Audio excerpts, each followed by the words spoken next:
നമസ്കാരം. ഈ റിപ്പബ്ലിക് ഡേക്ക് നമുക്ക് നല്ലൊരു കാര്യം ചെയ്യാം. എന്റെ നമ്പർ 9567212345 കേരളത്തിലെ 140 MLA മാരുടെയും മൊബൈൽ നമ്പർ ഞാൻ താഴെ കൊടുക്കുക. ഈ മൊബൈൽ നമ്പറിലേക്ക് നിങ്ങൾ വിളിക്കരുത്, പകരം നിങ്ങൾ അവർക്ക് മെസ്സേജുകൾ അയക്കണം. അവരുടെ എല്ലാ മൊബൈൽ നമ്പറും പബ്ലിക് ഡൊമൈനിൽ അവൈലബിൾ ആയ നമ്മുടെ ജനസേവകരായതുകൊണ്ട് ഉള്ള മൊബൈൽ നമ്പറാണ്. അവരെ വിളിക്കാനോ അവരെ ബുദ്ധിമുട്ടിക്കാനോ അവരൊക്കെ തിരക്കിലായ ആൾക്കാരാണ്, പ്രത്യേകിച്ച് ഇന്ന് റിപ്പബ്ലിക് ഡേ ഒക്കെയാണ്. അതുകൊണ്ട് ഒരുപാട് തിരക്കുള്ളവരായിരിക്കും. അതുകൊണ്ട് അവരെ അടക്കം നമ്മൾ മെസ്സേജ് അയക്കുക. ആ മെസ്സേജ് നിങ്ങളുടെ എന്റെ വാട്സപ്പിലേക്ക് നിങ്ങൾ വാട്സപ്പ് നമ്പർ അയച്ചാൽ ഞാൻ ഇതിന്റെ ഡ്രാഫ്റ്റ് കോപ്പി നിങ്ങളുടെ വാട്സപ്പ് നമ്പറിലേക്ക് ഇട്ടു തരുന്നതാണ്.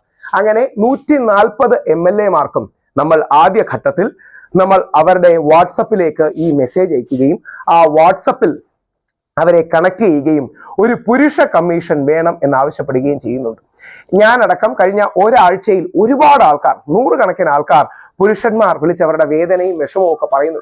ഞാനപ്പോൾ അവരിൽ പലരോടും പറയുന്നുണ്ട്, നമുക്കത് ഒന്നും ചെയ്യാൻ കഴിയില്ല. കാര്യം ഞങ്ങൾക്ക് നിങ്ങളുടെ വിഷമം കേൾക്കാനേ കഴിയൂ. ഇത് പരിഹരിക്കണമെങ്കിൽ പുരുഷ കമ്മീഷൻ പോലെ ഒരു സംവിധാനം വേണമെന്ന്. ദുബായിൽ നിന്ന്, ഫിൻലാൻഡിൽ നിന്ന്, അമേരിക്കയിൽ നിന്ന്, ഇംഗ്ലണ്ടിൽ നിന്ന്, വ്യത്യസ്ത രാജ്യങ്ങളിൽ നിന്ന് പോലും നമ്മുടെ നാട്ടിലെ ആൾക്കാരെ വിളിച്ച് പിന്തുണ അറിയിക്കുന്നുണ്ട്, സ്ത്രീകളുടെ പിന്തുണ അറിയിക്കുന്നുണ്ട്. നമുക്ക് ചെയ്യാൻ കഴിയുന്ന കാര്യം ഈ 140 MLA മാരെ, നമ്മൾ MP മാരെ അടുത്ത ഘട്ടത്തിൽ കോൺടാക്ട് ചെയ്യും. ഈ 140 MLA മാരെയും നമ്മൾ അവരുടെ വാട്സപ്പിൽ കണക്ട് ചെയ്യുകയും ഈ മെൻസ് കമ്മീഷൻ ആ ബില്ലിന്റെ ഒരു കരട് ശ്രീ എൽദോസ് MLA പ്രഗത്ഭമായി തന്നെ, ഏറ്റവും മികച്ച രീതിയിൽ തന്നെ ശ്രീ എൽദോസ് MLA അത് ഫ്രെയിം ചെയ്തിട്ടുണ്ട്. അത് അദ്ദേഹം സ്പീക്കറിന് കത്തും കൊടുത്തിട്ടുണ്ട്. അപ്പം ഡീറ്റെയിൽഡ് ആയിട്ട് അതിന്റെ ബില്ല് ഇപ്പോൾ ശ്രീ എൽദോസ് MLAക്കോ മറ്റും പുറത്തുവിടാൻ കഴിയില്ല. കാര്യം ബഹുമാനപ്പെട്ട സ്പീക്കർക്ക് കത്ത് കൊടുത്തിരിക്കുകയാണ്. പക്ഷെ അതിന്റെ ഒരു കരട് രൂപം, ഒരു ചെറിയ രൂപം ഞാനും തയ്യാറാക്കിയിട്ടുണ്ട്. ശ്രീ എൽദോസ് MLAയുടെ അടക്കം ഉപദേശ നിർദ്ദേശങ്ങൾ സ്വീകരിച്ച്, ഒരുപാട് പുരുഷ സംഘടനകളുടെ ഉപദേശ നിർദ്ദേശം സ്വീകരിച്ചാണ് ഇത് ഞങ്ങൾ വെച്ചിരിക്കുന്നത്. യഥാർത്ഥത്തിൽ നമ്മുടെ മകന്, നമ്മുടെ അച്ഛന്, നമ്മുടെ സഹോദരന്, നമ്മുടെ സുഹൃത്തിന് വേണ്ടിയാണ് ഈ ബിൽ.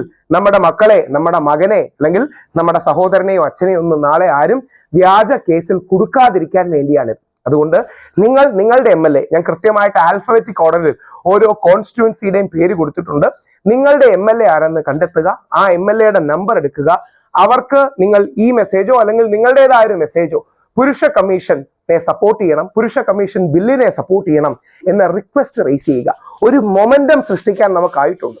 അതായത് സാമൂഹ്യ മാധ്യമങ്ങളിലെയും മുഖ്യധാരാ മാധ്യമങ്ങളിലെ ഇടപെടലിലൂടെ ഇന്നലെ ഞാൻ ദുബായിലെ ഒരു പരിപാടിക്കടക്കം പുരുഷ കമ്മീഷൻ വേണോ എന്ന രീതിയിൽ ചർച്ച ചെയ്തു. 1-2 ദേശീയ മാധ്യമങ്ങൾ പുരുഷ കമ്മീഷനെ കുറിച്ച് ചർച്ച ചെയ്യുന്നു. ആ രീതിയിൽ മികച്ചൊരു മൊമെന്റം ഉണ്ടാക്കാൻ നമുക്ക് കഴിഞ്ഞിട്ടുണ്ട്. ആ മൊമെന്റത്തെ മുമ്പോട്ട് കൊണ്ടുപോകേണ്ടത് നമ്മുടെ ഓരോരുത്തരുടെയും ഉത്തരവാദിത്തമാണ്. MLA എൽദോസ് കുന്നിപ്പള്ളിയും അല്ലെങ്കിൽ ചാണ്ടി ഉമ്മനും ഇത് കണ്ട് കൊടുക്കാൻ കഴിഞ്ഞിട്ടുണ്ട്. വ്യത്യസ്ത നേതാക്കളെ കാണുന്നുണ്ട്. അപ്പൊ ഈ റിപ്പബ്ലിക് ഡേയിൽ നമ്മുടെ പുരുഷന്മാർക്ക് വേണ്ടി നമുക്ക് പോരാടാം. ജനുവരി 30-ന് ഇതൊരു ഒഫീഷ്യൽ ക്യാമ്പയിൻ ആയിട്ട് തന്നെ നമുക്ക് ലോഞ്ച് ചെയ്യുകയും ചെയ്യാം. മഹാത്മാഗാന്ധിയുടെ രക്തസാക്ഷിത്വ ദിനത്തിൽ ഓർക്കുക, നമ്മുടെ രാഷ്ട്രപിതാവും ഒരു പുരുഷനായിരുന്നു. നമ്മളെ എല്ലാം ഏതോ ഒരു അച്ഛൻ സ്നേഹത്തോടെ വളർത്തിയതാണ്, ഏതോ ഒരു സഹോദരൻ സ്നേഹത്തോടെ പരിലാളിച്ചതാണ്, ഏതോ ഒരു സുഹൃത്ത് ഒരുപാട് സഹായിച്ചതാണ്. നമ്മുടെ മകനെ നമുക്ക് അത്ര ജീവനാ. അപ്പോൾ നമ്മുടെ മക്കൾക്ക് വേണ്ടി, വരും തലമുറകൾക്ക് വേണ്ടി ഈ പുരുഷ കമ്മീഷനെ സപ്പോർട്ട് ചെയ്യാൻ നമ്മുടെ MLA മാരെ വിളിച്ചു പറയാം. ഒന്നുകൂടെ പറയട്ടെ, അവരെ ഫോൺ വിളിക്കുകയല്ല, അവരെ കോൺടാക്ട് ചെയ്താൽ മതി. ആ കോൺടാക്ട് ചെയ്യുന്നത് വാട്സപ്പിൽ ഈ ബിൽ അയക്കുകയോ അല്ലെങ്കിൽ വാട്സപ്പിൽ നിങ്ങളുടേതായ അഭിപ്രായം അയക്കുകയോ ചെറുതാക്കണം. ഒരുപാട് ലെങ്തി ആയിട്ടൊന്നും അയക്കരുത്, കാര്യം അവർക്ക് വായിക്കാനുള്ള സമയം കാണില്ല. പുരുഷ കമ്മീഷൻ വേണം എന്ന ആവശ്യം നമ്മുടെ MLAയെ കോൺടാക്ട് ചെയ്ത് അദ്ദേഹത്തിന് വാട്സപ്പിലൂടെ മെസ്സേജ് അയച്ച് പറയാം. ആ രീതിയിൽ ഇതൊരു വലിയ മൊമെന്റം ആകട്ടെ. ഈ റിപ്പബ്ലിക് ഡേ 26-ാം തീയതി മുതൽ 26, 27, 28, 29, 30 5 ദിവസമുണ്ട് മഹാത്മാഗാന്ധിയുടെ രക്തസാക്ഷിത്വ ദിനത്തിൽ. അതുവരെ അത് വലിയൊരു ക്യാമ്പയിനായി, ജനമനസ്സിനെ ഉണർത്താനുള്ള ക്യാമ്പയിനായി നമുക്ക് തുടരാം. ഒരു കാര്യം കൂടെ പറഞ്ഞ് അവസാനിപ്പിക്കാം. ഇതിൽ അവസാനം മഹാത്മാഗാന്ധിയാണ് ഞങ്ങൾ കോട്ട് ചെയ്തിരിക്കുന്നത്. അതിൽ മഹാത്മാഗാന്ധി പറയുന്നത്, ആദ്യം അവർ നമ്മളെ അവഗണിക്കും, പിന്നീട് അവർ നമ്മളെ പരിഹസിക്കും, ശേഷം അവർ നമ്മളോട് യുദ്ധം ചെയ്യും, ആ യുദ്ധത്തിൽ നമ്മൾ ജയിക്കും എന്നാണ്.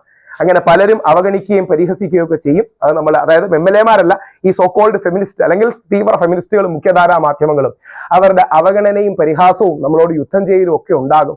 അവസാനം നമ്മൾ ജയിക്കും. ഇന്ത്യക്ക് മാതൃകയാകുന്ന രീതിയിൽ ഒരു പുരുഷ കമ്മീഷൻ ബിൽ നമുക്ക് കേരളത്തിൽ കൊണ്ടുവരാൻ കഴിയട്ടെ. അതിന് ജാതി, മത, കക്ഷി രാഷ്ട്രീയ ഭേദമന്യേ എല്ലാവർക്കും ഒരുമിക്കാനും കഴിയട്ടെ. ജയ് ഹിന്ദ്.